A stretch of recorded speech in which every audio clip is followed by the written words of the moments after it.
नमस्कार आणि टच किचनमध्ये आपलं खूप खूप स्वागत. आज आपण घट्टसर दही कसं बनवायचं, अगदी आपण ते सुरीने कापू शकतो किंवा त्याच्या वड्यासुद्धा पाडता येतील इथपर्यंत ते घट्टसर तयार होतं. तर हे घट्टसर दही कसं बनवायचं हे आज आपण व्हिडिओमध्ये पाहणार आहोत. चला तर मग व्हिडिओला सुरुवात करूयात. यासाठी मी म्हशीचं दूध घेतलेलं आहे आणि हे दूध आपण एकदा उकळवून घ्यायचं आहे. तर मी अगोदरच हे दूध उकळवलेलं होतं. आता हे थोडंसं गरम आहे, म्हणजे जास्त गरम नाही.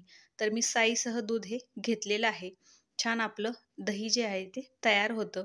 आता दूध घातल्यानंतर आपल्याला याच्यामध्ये बोट बुडवून पाहायचं आहे. तर आपल्याला बोट घातल्यानंतर हाताला चटका बसू नये, म्हणजे आपण दुधामध्ये बोट तसंच ठेवू शकतो. परंतु हे जे दूध आहे ते थोडंसं जास्त गरम आहे, हाताला चटका बसत आहे. त्यामुळे आपल्याला आता हे दूध आणखी थंड करून घ्यायचं आहे. म्हणजे दूध हे आपल्याला जास्त गरमही नको आणि खूप थंडही नको, कोमट असं दूध हवं आहे. आता थंड होण्यासाठी हलकंसं गरम आहे, त्यामुळे मी चमच्याने थोडंसं ह्याला ढवळून घेते, म्हणजे दूध पटकन थंड होईल. आता या ठिकाणी पुन्हा बोट घातल्यानंतर आपल्या बोटाला जो आहे तो चटका बसत नाही, म्हणजे आपण बोट जे आहे ते दुधामध्ये ठेवू शकतो. इथपर्यंत हे दूध गरम आहे, म्हणजे हे दूध कोमट आहे. आता त्यानंतर आपल्याला दूध कोमट आहे. मग आपण याच्यामध्ये आता 2 चमचे हे दही घेतलेलं आहे. हे दही आपल्याला घालायचं आहे. तर मी थोडंसं फेटून घेतलेलं दही आहे हे. हे दही आपल्याला याच्यामध्ये घालायचं आहे आणि व्यवस्थित आपण सर्व या दुधामध्ये हे दही जे आहे ते ढवळून घेणार आहे. म्हणजे छान असं दही पूर्ण दुधामध्ये पसरेल या पद्धतीने आपल्याला चमच्याने सर्व जे दूध आहे ते एकत्र करून घ्यायचं आहे. चमच्या साहाय्याने व्यवस्थित असं दुधाला ढवळून घेणार आहे आपण. छान असं दही सर्व दुधामध्ये पसरलं पाहिजे. त्यामुळे अगदी घट्टसर असं दही तयार होतं. दह्याला पाणी सुटत नाही आणि दूध कोमट असल्यामुळे काय होतं, की पाणी एकीकडे आणि जे दहीमध्ये जो घट्टसरपणा आहे तो एकीकडे असं होत नाही. त्यासाठी आपल्याला कोमटच दूध हवं आहे. गरम दूध ठेवायचं नाही. विरजण घातल्याच्यानंतर आता आपल्याला हा जो डब्बा आहे तो झाकून ठेवायचा आहे आणि एका ठिकाणी ठेवायचा. त्याला पुन्हा आपण हात लावणार नाही. साधारणतः 7 ते 8 तास आपल्याला जे दही बनण्यासाठी हा डब्बा ठेवून द्यायचा आहे. तर मी हे जे आहे ते रात्रभर ठेवलेलं आहे आणि नंतर आपण हे आता चेक करणार आहोत, की आपलं दही जे आहे ते कशा पद्धतीचं बनलेलं आहे.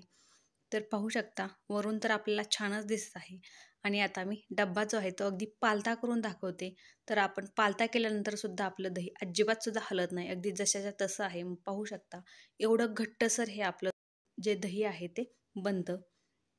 तर मस्त असं आपलं घट्टसर दही तयार झालेलं आहे.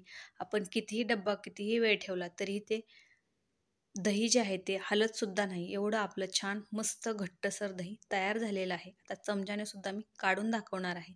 पाहू शकता चमच्यावर किती दही बसत आहे. अगदी वड्या पडतील, हे सुरीने कापू शकते एवढं हे घट्टसर असं दही आपलं तयार झालेलं आहे. मस्त असं आणि पाणी अजिबात सुटलेलं नाही. मस्त असं आपलं हे दही जे आहे ते तयार झालेलं आहे. पाहू शकता अगदी मऊ दिसत आहे. पाणी तर अजिबात दिसत नाही. एवढं छान हे दही तयार होतं. तर ही पद्धत नक्की वापरून पहा. तुमचंसुद्धा अशाच पद्धतीने अगदी घट्टसर आपण वड्या पाडू शकतो. एवढं हे छान दही तयार होतं.